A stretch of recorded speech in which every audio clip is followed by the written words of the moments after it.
अब पाकिस्तान की बात करें तो मुल्क के एक बड़े हिस्से में दिनों तालीमी इदारे एक बार फिर बंद हैं। सरकारी आदादो शुमार के मुताबिक इस वक्त कोविड के 90,000 से कुछ ज़्यादा एक्टिव केसेस हैं, जबकि वैक्सीन 5.5 करोड़ से ज़्यादा खुराकें उसकी दी जा चुकी हैं। वैक्सीनेशन मुहिम का दायरा वसी होने के बावजूद सूरत हाल में उतार चढ़ाव क्यों है और गैर यकीनी भी अब तक क्यों है, इसी बारे में हम कुछ मालूमात लेंगे लाहौर में मौजूद वॉइस ऑफ अमेरिका के नुमाइंदा ज़ियाउर रहमान से।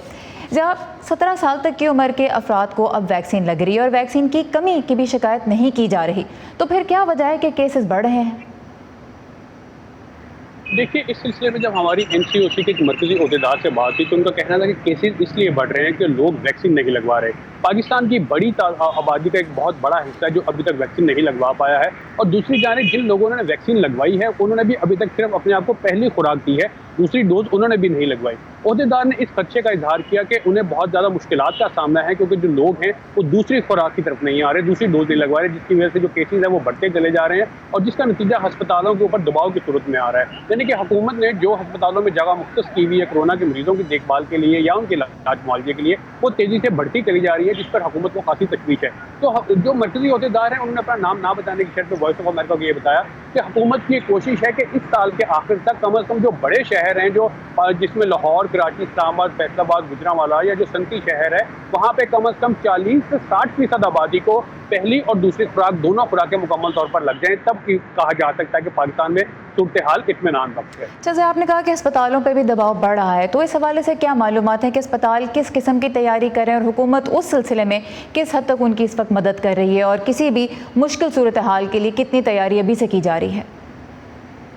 देखिए, सारा एनसीओसी ने इस सिलसिले में बहुत पहले ही कुछ इकदाम कर लिए थे और वक्त के साथ साथ उनमें कुछ बेहतरी भी लाई गई, जिनमें सबसे पहले अस्पताल में जो ज़रूरी सामान था, जिनमें बेड्स थे, ऑक्सीजन सिलेंडर्स थे और जो दीगर अद्वियात और वैक्सीन थी, उसकी फराहमी थी। जब हमारे सिलसिले में एनसीओसी के अहदेदार से बात हुई तो उनका ये कहना था कि चूँकि लोग जो है वो वैक्सीन नहीं लगवा रहे, जिसका दबाव टोटली अस्पतालों पर जा रहा है, तो हुकूमत ने कुछ ऐसी तैयारी की हुई है कि जो रूटीन में जो अस्पतालों को सामान जाता है उसके अलावा कुछ रिजर्व यानी कि महदूद सामान कर दिया है जो ज़रूरत पड़ने पर इस्तेमाल किया जाएगा। अहदेदार ने इस खदशे का इजहार किया कि जिस तेज़ी से लोग वैक्सीन नहीं लगवा रहे, हो सकता है कि पाकिस्तान में ऑक्सीजन की कमी देखने में आए, लेकिन अभी फ़िलहाल इसका कोई इशारा नहीं मिल रहा। लेकिन आने वाले दिनों में या महीनों में अगर सूरत हाल बिगड़ती है, उन्होंने इस बात का भी इजहार किया कि पाकिस्तान के जो खित्ते के दीगर ममालिक हैं वहाँ पर जो डेल्टा वेरिएंट था वो खासा तेज़ी से फैला, लेकिन पाकिस्तान में सूरत हाल तेज़ी से ज़रूर फैल रहा है, लेकिन किसी हद तक इत्मीनान बख्श है, यानी कि तसल्ली बख्श है। उन्हें इस बात का खदशा है कि अगर खित्ते के दूसरे ममालिक की तरफ पाकिस्तान में फैलता है तब अस्पताल में सूरत हाल खासी ख़राब हो सकती है। अच्छा। इसके लिए हुकूमत ने कुछ तैयारी कर रखी है।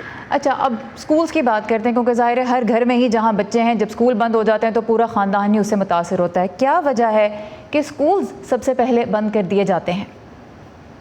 सारा ये सवाल हमने एनसीओसी के अहदेदार से पूछा। उनका कहना था कि जो बच्चे हैं ये सबसे स्ट्रॉन्ग कैरियर होते हैं कोरोना वायरस को फैलाने का, क्योंकि जब बच्चे स्कूलों में आते हैं तो वो वहाँ से वायरस खुद को भी लगवा सकते हैं और वो घरों में जाके अपने वालिदैन और जो बुजुर्ग लोग हैं, खासतौर पर दादा दादी, उनको लगता है। तो मैंने उनसे सवाल किया कि सिर्फ बच्चे ही क्यों, तो उनका कहना था कि बच्चे जो कि मुख्तलिफ लोकेलिटी से आते हैं। अगर हम लाहौर, कराची या इस्लामाबाद की बात करेंगे, अगर एक स्कूल गार्डन टाउन में है तो स्कूल के जो बच्चे हैं वो डिफेंस से भी आएंगे और मॉडल टाउन से भी आएंगे, लिहाजा मुख्तलिफ जगहों से लोग आ रहे हैं, इसलिए जो बच्चे हैं वो सबसे पहले कैरियर बनते हैं। इस पर वालिदैन भी अपने तहफ़्फ़ुज़ात का इजहार करते रहते हैं और दूसरी जानिब जो मुख्तलिफ स्कूलों की जो एसोसिएशन बनी हुई वो भी अपने तहफ़्फ़ुज़ात का इजहार करती है कि हुकूमत को स्कूलों को बतौर अवेयरनेस के लिए लेना चाहिए कि वो वहाँ से कोरोना वायरस के बचाव के लिए एहतियात इक़दाम करें। लेकिन जो हुकूमत सबसे पहले स्कूलों को बंद कर देती है, जिससे न सिर्फ तालीमी हर्ज होता है जिसका कोई मुतबादल नहीं है, जिसकी कोई तलाफ़ी नहीं है, लेकिन हुकूमत का ये कहना है कि वो ज़िंदगी के ऊपर किसी को भी फोकियत नहीं दे सकते। और ज़ियाउर रहमान हमारे साथ है लाहौर से। ज़िया, बहुत शुक्रिया इन तफसीलात के लिए।